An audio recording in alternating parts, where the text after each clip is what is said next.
So we're up to page 10 in Ayin Beis.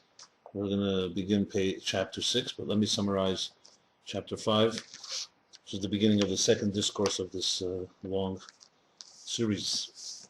So, in essence, just briefly, what he's addressing now is dissecting and analyzing in detail what we call pnimi, the internal light, the internal energy, which is referring to that which manifests, as he calls it, hislapshus, of the energy within the container.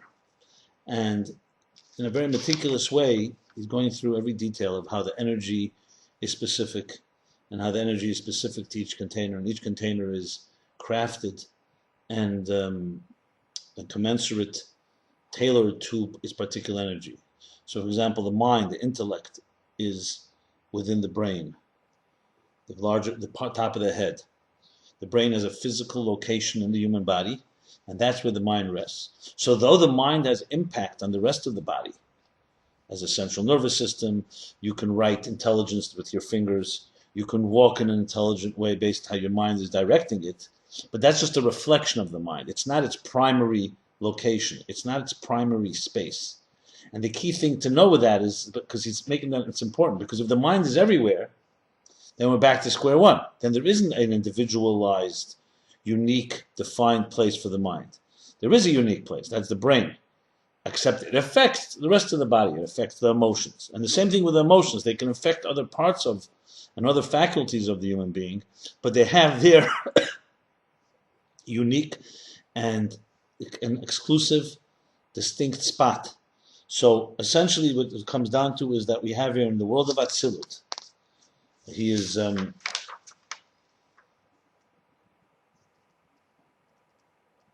world of Atzilus, which is the supernal man, which is a reflection of the man below, meaning the human being below, and our structure of existence is a reflection of the world of Atzilus. So Atzilus, like we have faculties and the energies fit into particular containers, so to an Atzilus, that world of Atzilus, there's the energies and the containers, Oris and Kalim, and they are commensurate to each other. So even though God himself does not have a shape and form, but he manifested, God manifested in, as he used the verse from Ezekiel, al dmus hakisei, on the image of the throne was the image of a human. So we're talking about the supernal human being, which is how God manifests in this structure that we're discussing. And this structure is a very defined structure of containers, of energies and containers. So now we'll continue in chapter 6. Okay? Yeah, one question. So this is basically the analysis of the structure of existence, as opposed to, if you recall, the beginning of the discourse, this was all coming to explain how the contrast to ratzon, to will, which is a makif, a surrounding and all-encompassing energy that does not have a particular defined space. So in other words, to understand that and appreciate that overall energy, we need to have the specifics. So that's how he began this discussion here, back in chapter 1 and chapter 2. Go ahead. Okay, you just said... Which is the difference between Keser, the crown, and the rest of the spheres. So to understand the Keser, to understand the crown, we have to first understand the structure. And of course he's going to, through that, explain how the structure connects to that which is beyond the structure. You just said in the world of Atzilus, the supernal man is a reflection of the man below. I said, actually, I meant to say the other way around. Yeah, that's what that the man below is a reflection of that. Yeah, that's what but it goes both ways, because the fact is, below we actually have the real shape and form of a man. In Ezekiel's vision, he says that there's a vision, there's an image of a man, not necessarily a physical man. It's only the image of a man.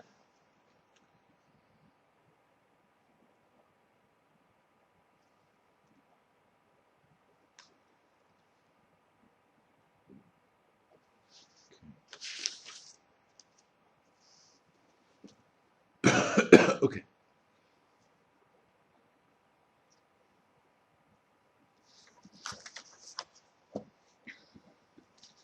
Okay. So we're now in chapter 6, page 10.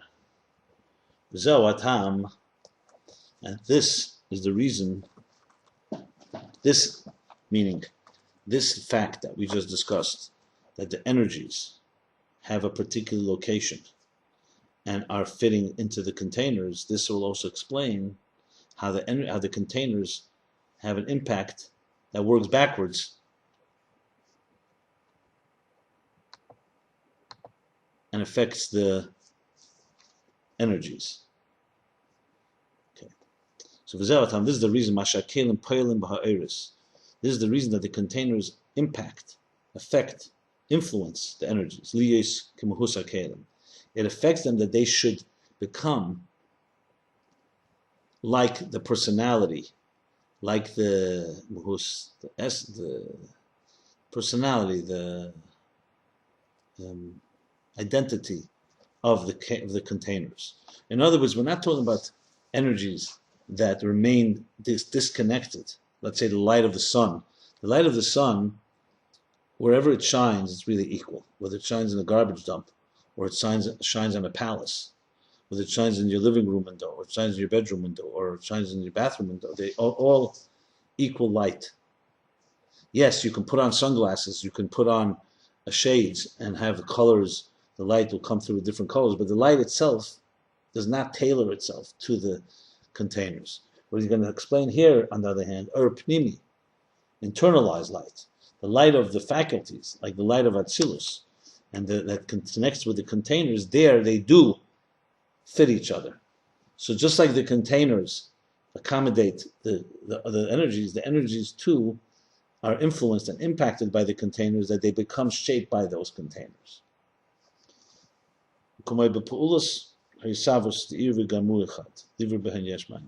Like we see, like it is in the action of creation, of existence. Not just creation, of the entire what's the word I'm looking for? It's not just bringing into being all of existence. So it says that this is back to the Zohar. This is back to the expression of the Zohar that we referred to earlier. We said he is one with energy and is one with the containers. So it says the creation happens through the containers. That's an expression from the Tanya chapter, section 4, chapter 20. So in Ageres HaKodesh, she speaks about how the creation comes to be. So in a sense, God uses the containers through which He creates. See the containers as the paintbrush that the artist uses to create existence. So the paintbrush is one with the painter. In the case, for example, of an actual physical painter, the paintbrush and the paint are not one with him. But in God's situation, God is one. It says He is one with the containers through which He creates ex nihilo, something from nothing. So He explains, the actual bringing things into being, the creation, is through the energy.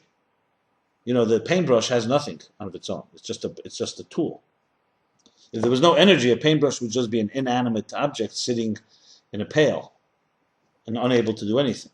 So what brings energy, what brings things into creation, what brings the painting of existence into creation, is the energy, the Like he says in Ageres HaKodesh, are the holy letters, holy epistles, are really referring to the fourth section of Tanya, which consists of letters. In the section that begins Iyu v'chayu, this is section 20. So chapter 20, which is called Iyu v'chayu, and this Zohar, which says Iyu, he, and v'chayu, and his energy, or his light, is one. The reason that energy carries the power to create, because as he explains in Tanya, lefi sha'er me'en hamayr, because energy and light is a reflection of its source, as opposed, for example, to if I pour you a cup of water. So once that water is poured into your cup, right, that water is disconnected from its source. Light, on the other hand, never gets disconnected from its source. Even when the sunlight reaches the earth, it's still one and it's still a reflection of the source. Move away the source, and the light will disappear. The cup of water I give you, even if I take away the source of the water, the pitcher, or the brook of water, or the fountain, the water is still yours. So there are two types of entities in existence. One, which is an extension of and a reflection of its source at all times. Take away the source, that thing ceases to be, which means all its entire personality, all it is to reflect its source, to illuminate, to radiate with the source's power. And that's the power, that's the energy. And then there's another form, which I gave an example, water or any other transmission, that is not necessarily, it comes from a source, but it doesn't necessarily reflect the source.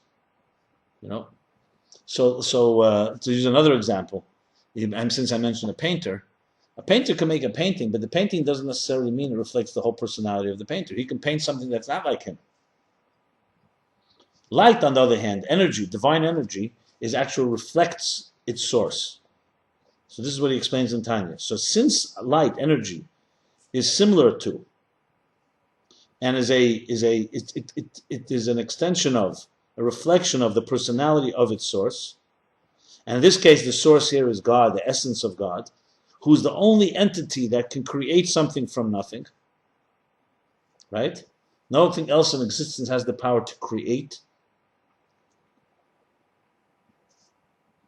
This power, the it's only in Atzmus, and this extends and is transmitted, this power to create, through energy. But here we have a dilemma. Energy is too amorphous to create. However, from the energy itself, there cannot begin, nothing,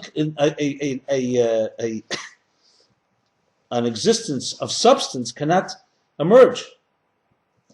Think of it this way. The sun can transmit light, warmth, energy to earth, but it doesn't create the earth. It warms the earth, it illuminates the earth. But the sunlight doesn't have power because the sun, all it does is a luminary that brings light and warmth to this universe. Right? Yep. So the sun but how do you create earth? In other words, light itself is just energy. Energy doesn't create something that is a piece of substance. Energy can influence the substance. Right? This table was not created by light. So here is what he explains. That's why you're going to need containers. But let me read it inside here. Are you following? Yeah, I said one question. Yeah. Back up. So the divine God, the essence of God, has the power to create. The way he creates is through light, energy. But energy itself is still a state of non-substance. So now he's going to explain how the energy also has containers that also were created by God. And through those containers, that's the paintbrush that she uses to create. So think of it like this. The painter has a concept that he wants to communicate, wants to convey. That concept is an energy. That energy will ultimately will appear on the canvas. But it cannot appear without a paintbrush because it remains in an amorphous energy state. It would be like you having an idea, but you didn't write it down. To write it down, you need to have that pen and paper and ink and write the words down. So the words themselves are just containers, or the pen rather. The pen in your hand are just containers to the energy that you're conveying through that writing. Clear. Or through the paint. So here we have three things really. The essence, this is the source God. We have his energy, which reflects his essence and carries the power of creation. But then we will have containers, the paintbrushes and the instruments that become the agents through which the light creates. You wanted to ask something? Yeah, and the first was the second was the energy, the essence. Yeah. The essence. Okay, so when you talked about the light,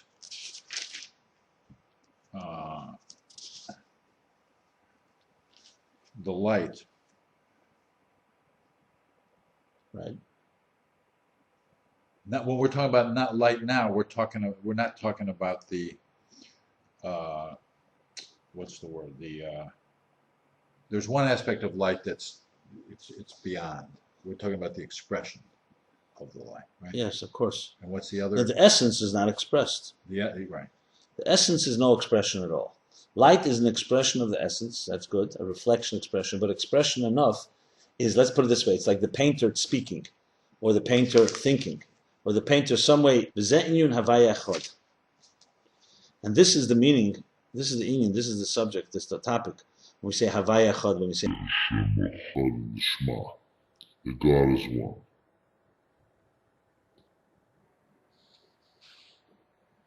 He's explaining why the light itself cannot create a substance, a yesh, an ego, an entity of substance. Because Hashem Havaya, from the perspective of Shem Havaya, from the perspective of God's holy name, how the worlds, from that perspective of God's name, even the worlds, even after they're created, after they come into being, they still are completely nullified. They're completely nothing. Even after what comes into being? Existence. Even after. So from the perspective of Hashem's name, we say Hashem Echad, God is one. From the perspective of that name, Yud Kei Vav Kei, God, God's name, the existence of universe, from that perspective, it's also seen as nothing. It's null, nullified. Why? Because it's such an intense energy and such an intense power that everything is compared like nothing in this state. Think of it like the finite number compared to infinity, or even beyond. Which means, from this Shem Havaya, from this name of God's name, the Yud Kei Vav Kei, the holiest name, this alone could not create existence of substance. Because it is an expression of the divine energy. That's what I was saying. Divine energy is like the divine. It is so intense and so much part of the divine unity that there's no room for existence. That's why, even after existence comes into being, that's why, compared on this level, something that exists is just as if it didn't exist. Do you understand that? Yeah. Because it's beyond it all. So then how does existence come into being? So that's why there's another name of God. It's called Elokim. So we're talking about two names now, Hashem and Elokim. Like we say in the blessings, Baruch Atah Hashem Elokeinu, right? Yep. So Hashem is referring to, in this context, light. It's a divine personality on its own, cannot really create. Hashem is Yud Kei Vav Kei, right? Yeah. There's the name with the four letters. Right. But then there's another name, how God manifests, Elokim. And like it says in the verse in the book of Psalms, it's Hashem Shumogan Hashem Elokim. The sun and its shell. It's another name for shell. The sun and its, when you say something has like not a foot, has a casing, is Hashem Elokim, which means Hashem is the sun, and the casing around the sun, the filter, I'm trying to find the casing, the shell around the sun is Elokim. So this is how it's explained. That the name of Hashem, Havaya, on its own is just intense energy. Elokim, on the other hand, conceals, conceals and hides and conceals on the name of Hashem. So therefore, from that, as that allows the creation to bring into being the substance of existence.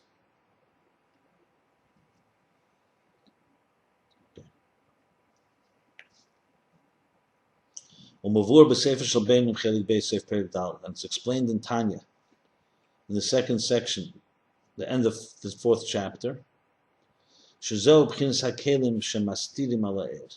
Elokim, this is the level of containers that conceal, that veil the light, the energy. So we see from this, so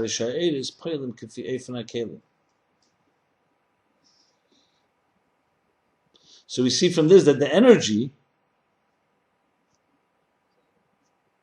makes impact according to the kalim, the containers. Like I mentioned, the paintbrush. Because on its own, it cannot really create the painting. Okay? Uh-huh. So, using that analogy, the painter has a concept, right? He wants to convey that on a canvas.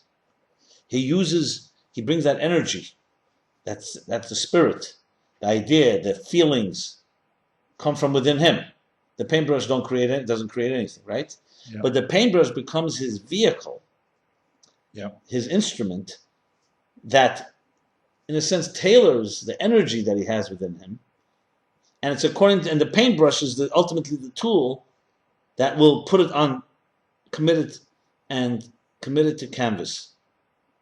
Okay? Yeah. So in a way, you can say the energy on its own has to work through the paintbrush. He can't do something that the paintbrush cannot do for it to become a real, tangible substance image on the canvas. Same as with the creation. Okay? Yep.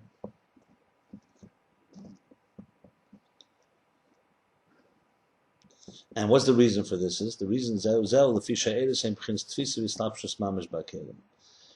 because the energies don't remain detached, but they become manifest. They actually become, in a way, you can say, they become permanently connected with the containers. And manifest within the containers, right? Mamish. In other words, they don't remain somewhat apart or detached or outside of. They become one with those containers. Mm-hmm. And they actually fit into them. Word tfisa, interesting, sometimes is even used as being imprisoned. Here he's not saying it in an imprisoned fashion, but it means that you are, and it doesn't want to use the word trapped, but it means you're there, you're present. The energies are present in the containers and hislapshus. So there's two words he's using. Tfisa means it's very present, and hislapshus means it actually dresses up in that garment. So when you dress this morning, you put on clothing, that you are actually in your clothing. You're not half out of your clothing. You're actually in them while you're in them. Not an exact example, because clothing, if you remember, we discussed once, and we learned, is somewhat separate from your body. But think of it, your skeleton of your body. Mm-hmm. Skeleton of your body. Your soul is actually inside the skeleton of your body, and is there for the rest of a person's life, for the duration of a person's lifetime. So the energies are actually tfisa and slapshus b'kelim, as opposed, for example, we'll speak about the or makif, which is like the will or pleasure or other things that are there but not there. They're not manifest in a particular. The eyeball, the power of sight is actually inside your eye. The brain has within the mind rests in the brain. God forbid somebody should do something to the brain, ideas will no longer flow. Or God forbid there's any brain damage, it will affect the flow. Even though the brain itself doesn't conceive of ideas, but it's the place where the mind rests as if it's its home. Think of it, it's found its home there. And while it's living there, it's completely there. And that's why and that's why the containers have such an impact and influence on those energies. Because if the energy was just like a guest and not really manifesting, so you could say, you know what, like I mentioned with the sunlight comes and goes. It doesn't belong to, it doesn't become part of the objects it shines on. But so therefore, then the container will not have impact on the sun. As I said before, the sun can shine here, can shine here, and doesn't have the same impact. And doesn't have any impact on the sun.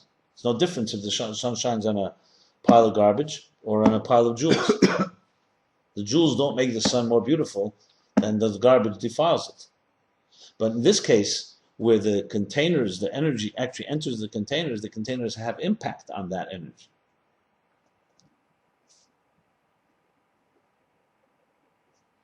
Now he's going to qualify it, of course. Nothing is just black and white. No simple. So omnom Hayislapshus he b'bchinas his galus, so iris mizgalim ba'kelim. However, this is slapshus. Truly means this dressing, this getting dressed up, that the energies get dressed up inside of the containers, is really a form of revelation, that the energies are revealed within the containers. So we're not talking about a concealed state, where the energy, like, let's say the energy enters into a place where it gets completely lost and darkened. It maintains its personality as energy and light. So it's a form of revelation within the containers, okay? Yep. This is a very important point. And that's because the containers are subjugated, are sublimated to the energies. We're not talking about an enemy here. Let's say you send something and they dress up, let's say, like the enemy. Then they actually become the enemy. Or they don't become, but they can't recognize them. Here, the containers are receptive to this energy. They're not an opposing force. They're receptive to it, and they're more than receptive, they're subjugated to these energies. And they're worthy of, they are catered to, they are tailored, they are appropriate state to receive that energy. Remember, the brain is an appropriate container for the mind. So we're not talking about something entering the brain and losing its entire personality. We're talking about the energy personality. So it's a symbiotic. You see what's going on here? Yeah. In other words, the containers have influence on the energy has influence on the containers. There's a very delicate and interesting dance and balance over here. Okay? You following? Yep. Totally.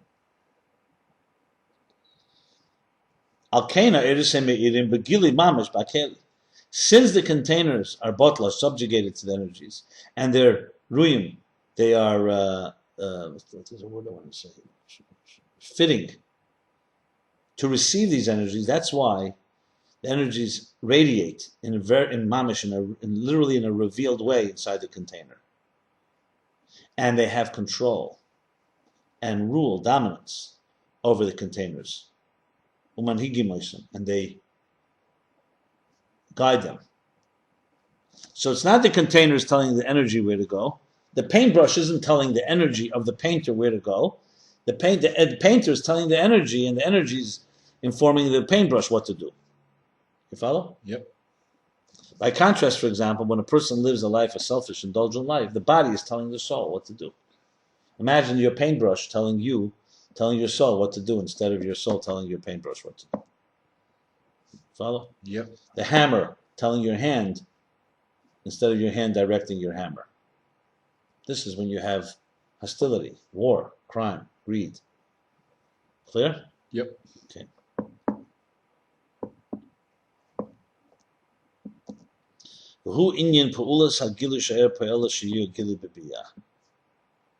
And this is the effect, the effect of revelation, that the energy causes there to be gilui, a revelation in the worlds below Atzilut. Remember, we're talking about Atzilut here.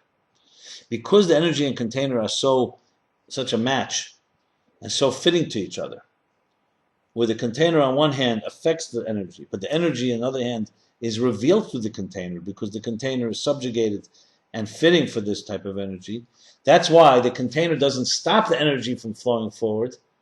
That's why this combination of energy and container, that's called painter, energy, and paintbrush, actually create a revelation that the next worlds, Biyah, that the three worlds below Atzilus, Bri, Yitzur, Asiya, can benefit from.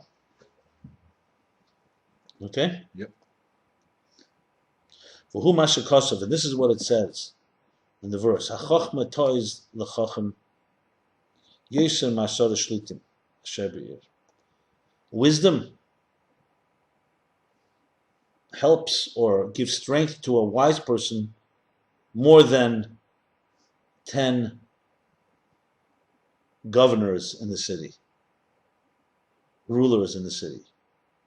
It's an expression in the book, I think, of the book of Proverbs. The chochma, wisdom, strengthens a wise person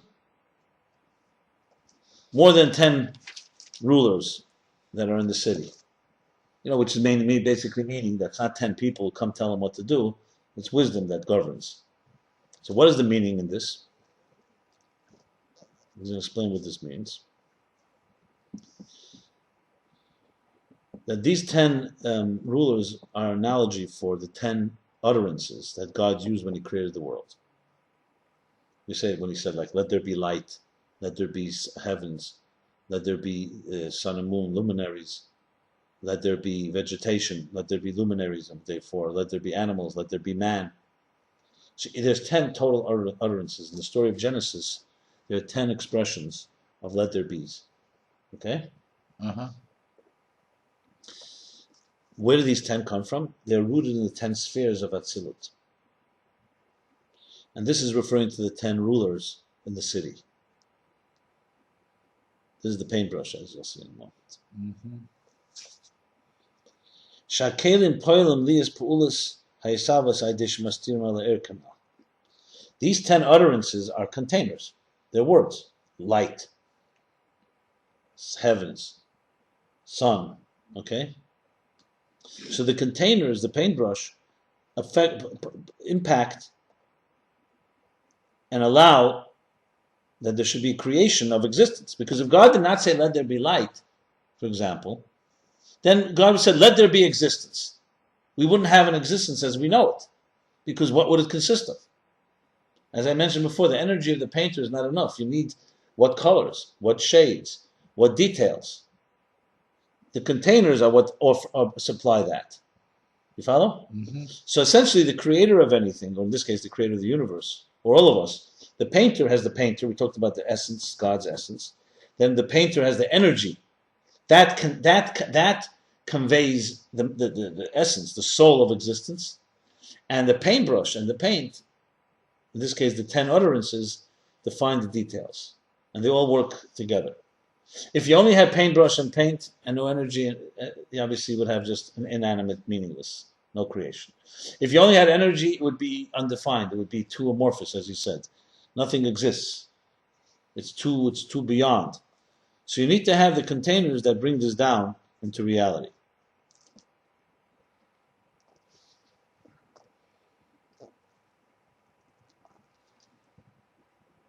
Okay. So we go like this. Okay.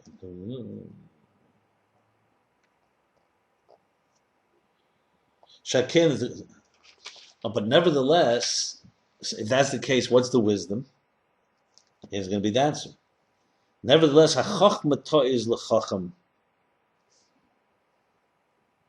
It's wisdom that gives strength, or to'iz that supports or empowers the chacham, the wise person. Not the 10.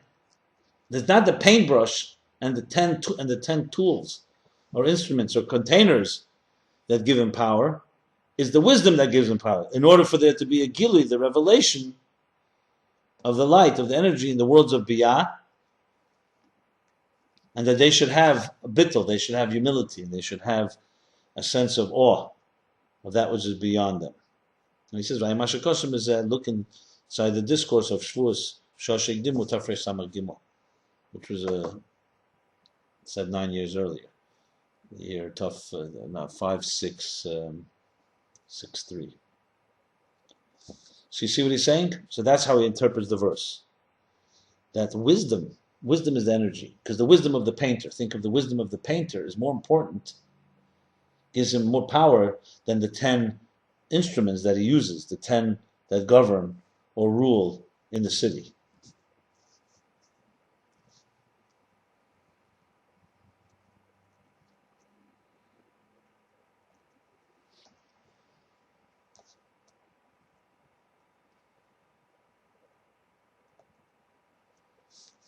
Okay.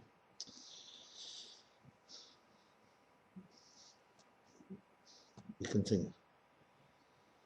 And this is Vizel Atzilus Mutza Ben Sof Hamaitz Elan Evrayim. Now he's adding. And this is the idea that Atzilus, the world of Atzilut, is the interface, the intermediary between Ein Sof Hamaitzel, between the infinite divine light of the source of the emanator, Elan Evraim, to the creatures. For there to be the revelation of the divine light in the worlds. Because here's the big question, as I pointed out, the whole theme of Ayin Beis. How can these two meet? How can the twain meet? The finite and the infinite, the mortal and the immortal, the creature and the creator. So what he's saying now is that Atzilus is that interface, because Atzilus has a part of both. It's like the ultimate translator. He speaks the language of the divine and speaks the language of the creation. Because Atzilus, as we spoke about, has structure, but it's a divine structure. It has containers and it has lights and energies.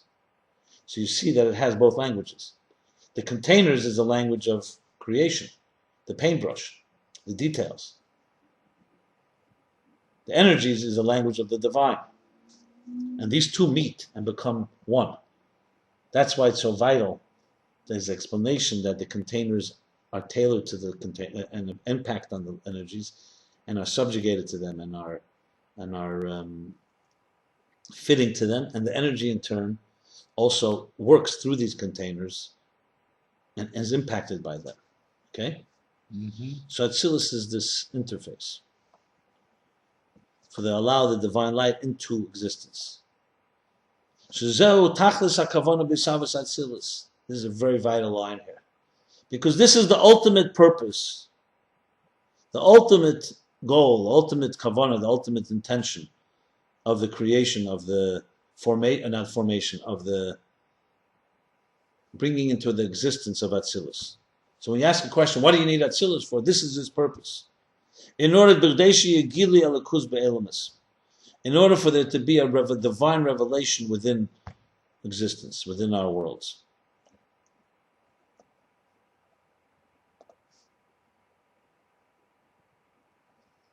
So he's now going to explain that there's two aspects to this interface.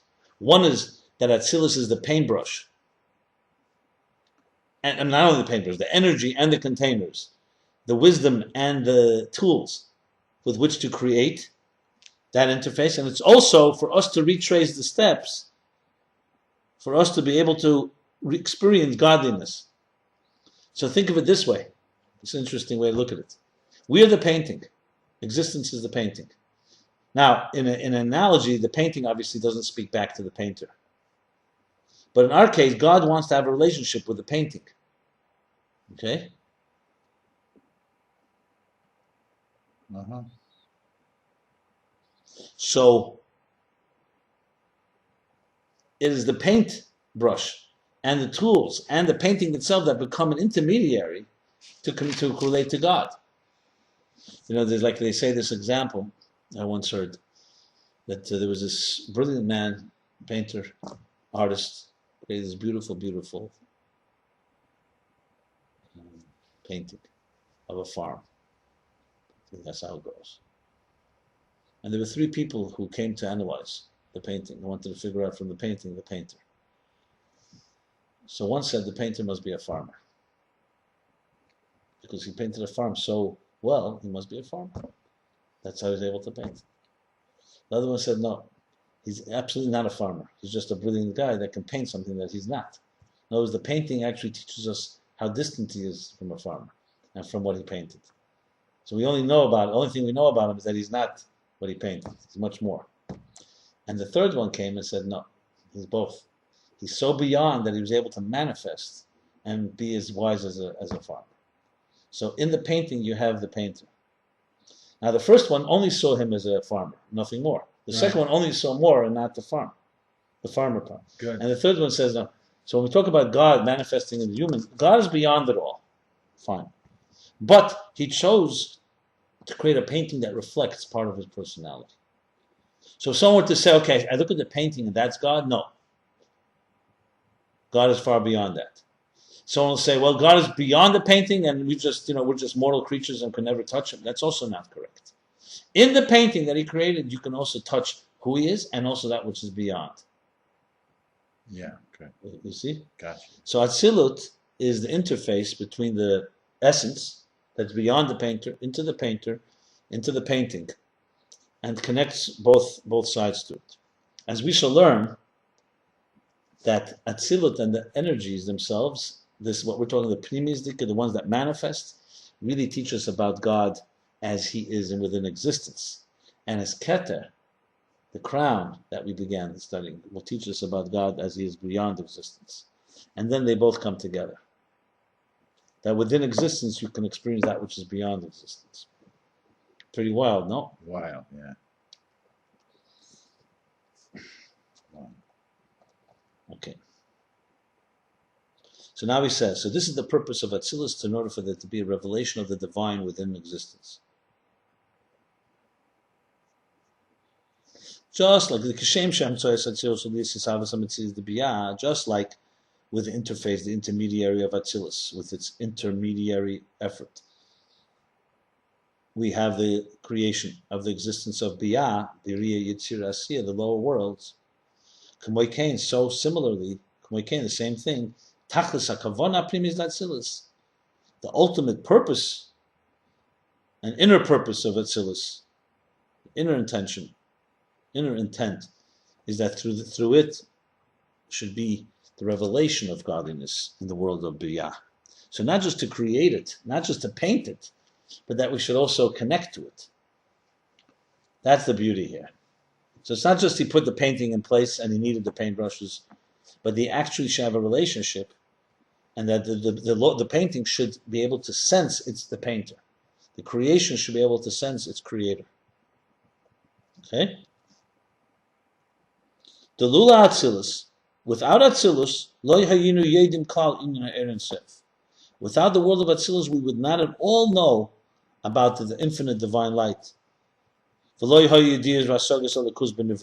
would have been no knowledge and comprehension of the divine within the creatures. They would never have any connection or knowledge of the divine. And there would never have been any revelation of divine faculties. Like, for example, the awakening of Ava V'yira Kahai Gavra. Like the awakening of love and awe for God, etc. So he just said a whole bunch of things. Without Atzilus, we wouldn't have known about the divine altogether. There'd be no understanding or comprehension of divine within existence, within creations. And there'd be no revelation of faculties. We wouldn't have the concepts of love and awe that are divine aspects. For example, animals don't have a concept of love and awe. But through Atzilus, we have the Gilui Elikus, the revelation, divine revelation within the world. And the root of this transmission of this knowledge is from the level of chochma. Because remember, Atzilus consists of 10 spheres. He's going to say now that more specifically, it's coming from the chochma of Atzilus. This is the main shorish, the root of it. That's why chochma is reshus, is the head, the beginning of the entire cosmic order. Like he said before, remember we said that the wise man gets strength from wisdom more than the 10 rulers. So, and this is what it says.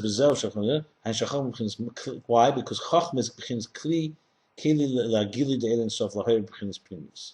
Because chochma, wisdom, is the container for the divine revelation that comes into an integrated and internalized. In other words, when a person does something, God says, do a mitzvah, put on film, to keep Shabbos, does it out of obedience, that's not integrated. That's he's listening. The creature is listening to the creator. Chochma, as we shall learn at length, is an interface that allows you to integrate the divine in your life, to understand it, to appreciate it. Because as we said, this is not just about the painter making the painting and the painting just following the orders like a slave to its master. Here we want a relationship between the painting and the painter, between the creatures and the creators. And a relationship is that there's revelation, and that's where chochma comes into place. Had we only had as I said, had we not had chochma, we would have known that God is beyond us, but we know that God is part of us. So chochma, wisdom, becomes the interface within the interface. Although without Atzilus, we wouldn't have any sense of divine period. Right. So, but he's saying within Atzilus itself, the root of it all is chochma within. Gotcha. It's like chochma is actually the Atzilus of Atzilus, if you want to really put it that way. V'zeu shekosef havai kanani reishis darkei. And this is what it says in the verse. It's my phone. Yeah. This is what it says in the verse, that havai kanani reishis darkei, that God, kanani means instilled, imbued. Kanani could also mean not kinyan. He acquired. Havai kanani, it's true. This kanani means more from instilling. Havai kanani reishis darkei, that God instilled, acquired. Reishis darkei, the beginning of his way, beginning of his path. The reishis gidei akavu b'chochma. So in other words, that God imbued and instilled this beginning of the path. What's the beginning of the path? The beginning of the kav. Remember, the kav is the transmission, which means the reishis gidei akav, the reishis darkei, the beginning of the path, beginning of God's path of transmitting and creating, is in chochma. Va'ekononi reishis darkei. God not sold to me. He allowed us to acquire. He passed on to us. That's probably what the word. Reishis darkei is the beginning of his path. Li is the klolus in kav, because the general kav, which is that transmitting light, that internalized light, hulahayer esa elemus.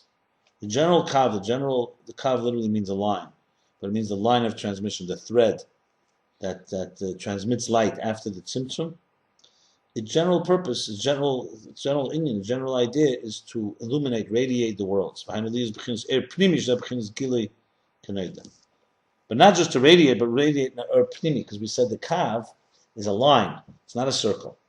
And as a line, it brings it into an internal way, which is gilui. When something is internalized, it's revealed. When something is not internalized, it's more hovering and makif and hidden, concealed. The reishis gilui akav, and the beginning, the first revelation, the kav, the beginning of the line, the first place, the first stop, so to speak, or the beginning, the point of departure of the kav,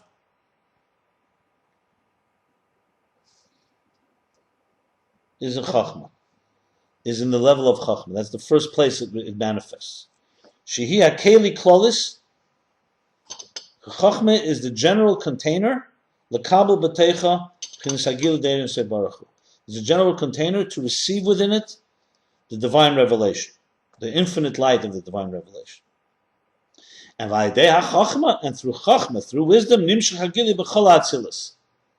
And through wisdom, it transmits it into all of Atzilus, and also v'gam ba'elim is biyah, and also in the lower worlds of Biri, Yetzir, and Asiyah, b'malachim and the angels, v'neshamis and the souls, shehiyeh b'masoga lekis, that they should have a divine understanding, v'gam b'neshamis sheyodu lamata, and also the souls as they come down to this earth, in this world, sheyedim u'masigim elikus, that they should know and understand and comprehend godliness, the divine.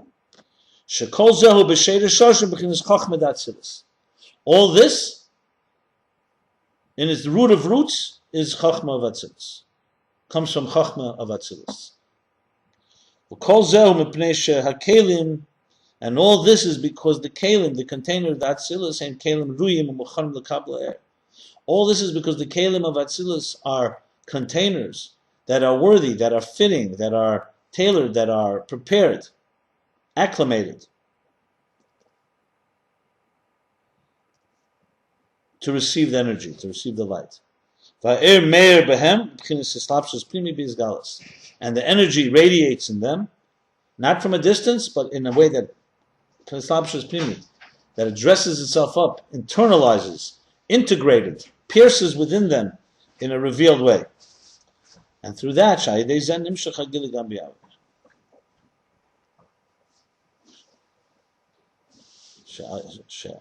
And through this, the revelation also comes into the worlds of Biyah, as he said, into the Biyah Tziyasiyah. So we finished chapter 6. I'll read the summary, and we'll stop here. That's great. So the summary of chapter 6 is like this. Kitzur, summary.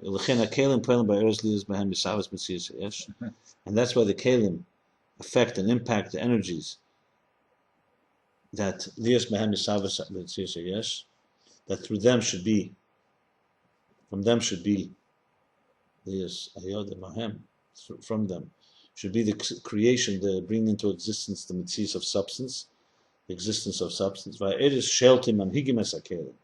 energies rule and govern the containers. Lias bittul hayesh.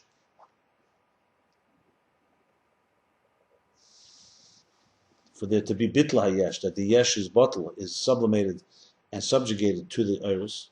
Chochma toys lechacham, as we said, the verse that chochma toys lechacham, wisdom strengthens the wise man. That's because she'ein hakelim ela er, because these containers are containers for this energy. Because the energy within the containers is completely dressed up in an internalized, integrated way and is revealed, as we said. And this is that through Atzilus is the interface, reveals the divine also in the world, the lower worlds. And the beginning, the root, the opening, the reshis, the head of the revelation, meaning the beginning and opening of it is from the level of chochma. Shesham reshis gilei hakav.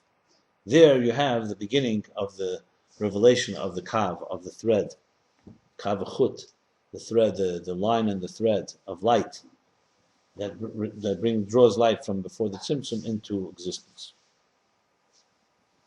So we're stopping here. We did chapter 6, page 10, and we will continue next chapter 7, page 11.